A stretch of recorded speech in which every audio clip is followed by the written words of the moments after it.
If you're new here, my name is Parul. I am a technologist in the Pacific Northwest, and on this channel, we like to discuss strategies and tools to help you do your best work, whether you work for yourself or work for others. Today, we'll be talking about 8 tangible things you can execute on today to be able to build better and stronger relationships with your colleagues. Don't miss out on the extra bonus one I've added at the end. The underpinning of most of this conversation will be about how you actually develop relationships. But the thing that I think is most important to remember is people will not necessarily remember what you said, but they will always remember how you made them feel. Let's go ahead and jump right into it. A person's name. When you actually speak with somebody, being able to remember their name, not just the first time, but then also subsequently, it's something that they're going to recall. They're going to know, like, hey, this person just didn't have a transactional experience with me. There's somebody that actually remembers who I am and actually cares about who I am. That's not just the name alone. It's a combination of things altogether. But first off, it is do everything you can to remember a person's name. Address them by their name, because with my name being what it is, Parul.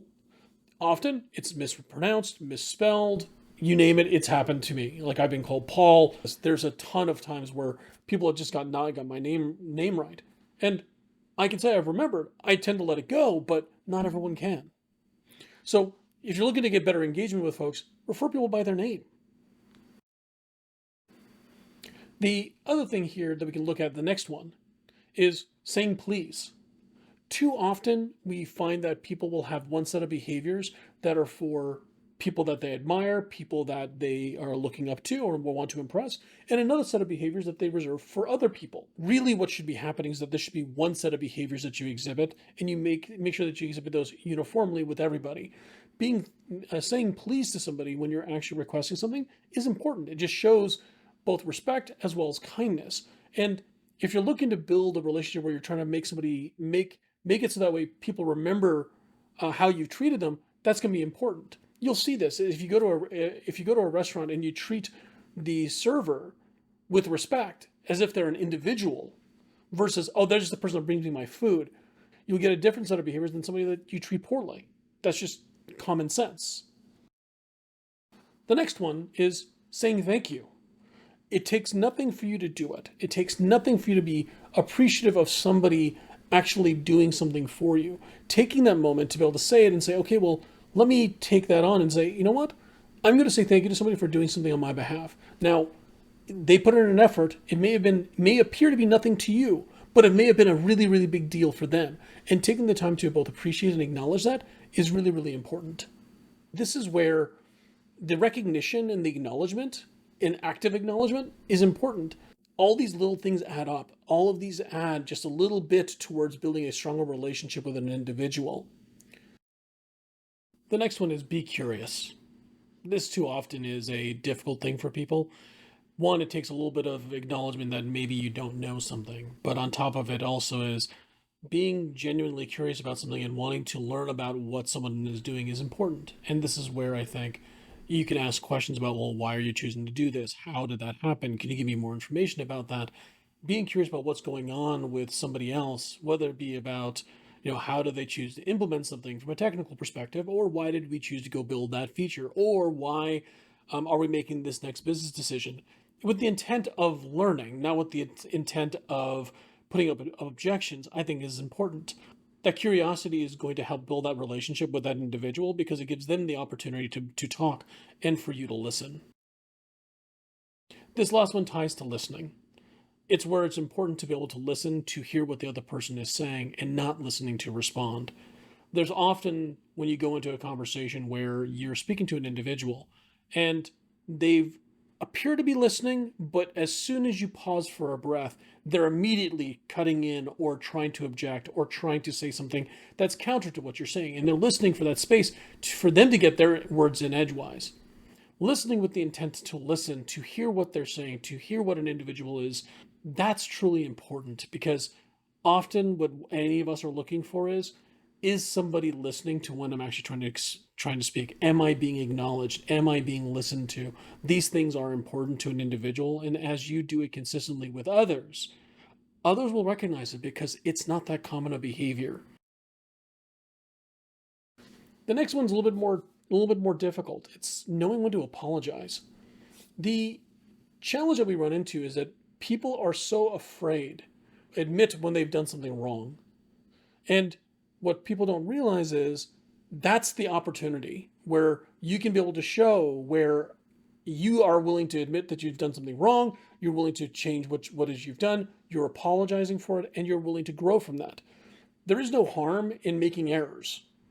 I had a situation where I actually was working with a program manager at the company I was at, and one of our projects was not going well. We got this news that the engineering team didn't get done what they were supposed to get done, and up to that point, we had understood that they were doing well because all the reports showed right, all the metrics showed right, and then when it finally came to actually shipping, it wasn't ready. And I went to that PM and I said, okay, here's what's happened. Here's what's gone wrong. I made this error where I didn't double check X, Y, and Z, and we now have a problem. We now need to figure out how we're going to communicate this to our leadership. How are we going to communicate these things? I am more than happy to, go in front of your management and explain that this is not something that you did, but something that I did. It was something that she actually valued a great deal. And it's one where she said, no, you don't have to go yourself. We'll go together, have that conversation. We'll come up with a plan of how do we fix this. To this day, 18 years later, we are still friends and we still talk to each other on a weekly basis. Here's another one. I don't know. Too often, everyone feels like they have to know everything. In technology, that's virtually impossible. You see every single day, every single hour, you've got somebody that's got a new platform, a new framework, a new application, a new service.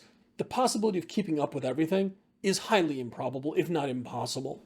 This is where knowing what you don't know and knowing when to say that and say, okay, well, I may not know that answer. Let me go find out more information for you. The converse side of that is pretending to know something when you don't is an extremely risky proposition.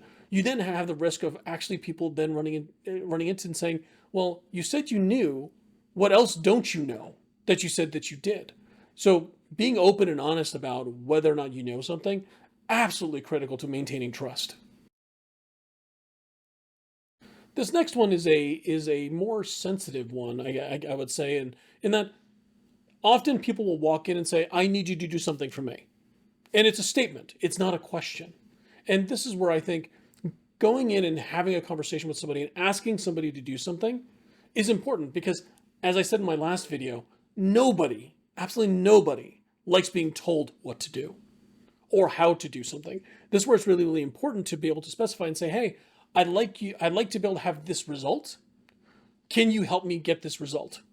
And then having an open conversation with the individual. Again, you're building that muscle of a collaboration where they feel comfortable coming to you, they feel comfortable accepting you coming into them, and you're having these conversations back and forth. Otherwise, you run into a situation where everyone feels just a little bit prickly when someone comes in and says, yo, I want you to do this for me. Often what will happen is then, sure, you might do it the first time, you might do it the second time.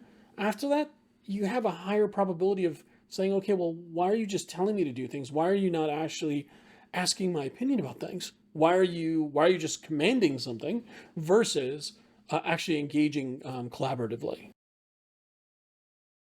And this last one I found to be probably the most impactful. Is there anything I can help you with?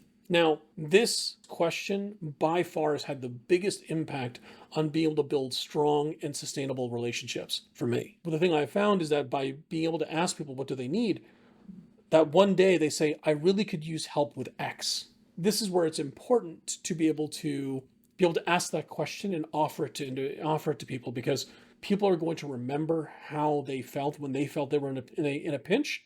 You ask them, you help them, and you didn't ask anything in return. That's the key. Like, simply offering your time is one of the biggest gifts you can give somebody. So going through these items here, you can see that remembering somebody's name, saying please, thank you, knowing when to apologize, knowing when to say I don't know, asking people for help versus telling people to do things, as well as asking if there's anything you can do to help them. These are all elements together that help you build stronger, more fulfilled relationships with the people that you work with. If you like the content, please go ahead and hit a like on the video. If you have some comments or some questions, feel free to add them down below. I will respond to all the comments that you leave.